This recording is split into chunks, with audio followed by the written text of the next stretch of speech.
Make Taco Tuesday like no other with these pulled pork slow cooker carnita tacos. Tasty, delicious, and cheap. My kids go absolutely nuts for these, so let's get into it. I'm using a 1.7 kilogram shoulder of pork that I've got from the supermarket. All I'm doing is taking off the string and removing the skin from the top of the joint. I'll turn the skin into pork scratches at some point, but for now I'm just going to focus on the meat. I'm going to cut it into 3 strips, and then I'm going to cut each of those strips in half to make a nice fist-sized cube. Then we're going to use this rub to coat each cube of the meat. The recipe for the rub will be in the caption, but trust me, it is absolutely banging in flavour. Trust me, you're going to love it. Not just that, we're making enough here for 2 lots of these carnitas, so yeah, double the fun. Just make sure to really coat these cubes of meat. You really want a lot of flavour getting into this meat.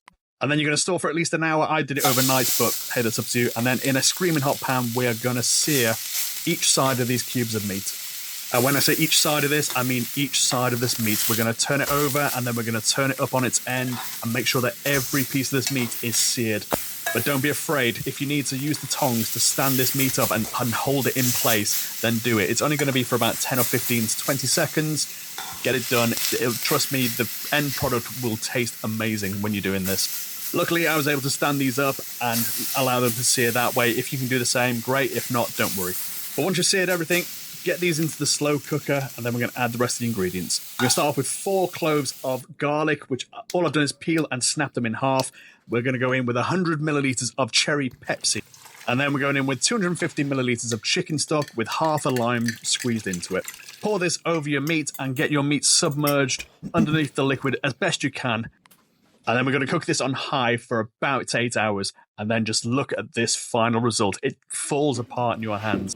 But we're going to use a fork anyway, just to shred this meat up and get it nice and ready to go into these delicious, delicious tacos. Once shredded, pour the liquid that you've cooked these carnitas in, and then we're ready to load up these tacos.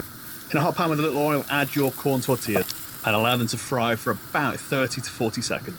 Flip them over and then load up with some cheese. I'm using a mix of white cheddar and mozzarella, but you can use whatever grated cheese you want. Allow the cheese to sit for a minute before we go in with the pulled pork. Try and load up one side of the tortilla so it makes it easier when it comes to putting the lid on. And then get ready and fold over. Allow the folded taco to sit for about 30 seconds before flipping it and leaving for another 30 seconds. Once that 30 seconds is done, you're ready to pull these bad boys out. These tacos are perfect on their own, but personally I like to put chopped red onion and peppers inside them. And my kids love sour cream, salsa, and some guacamole on these little fellas. Happy Taco Tuesday.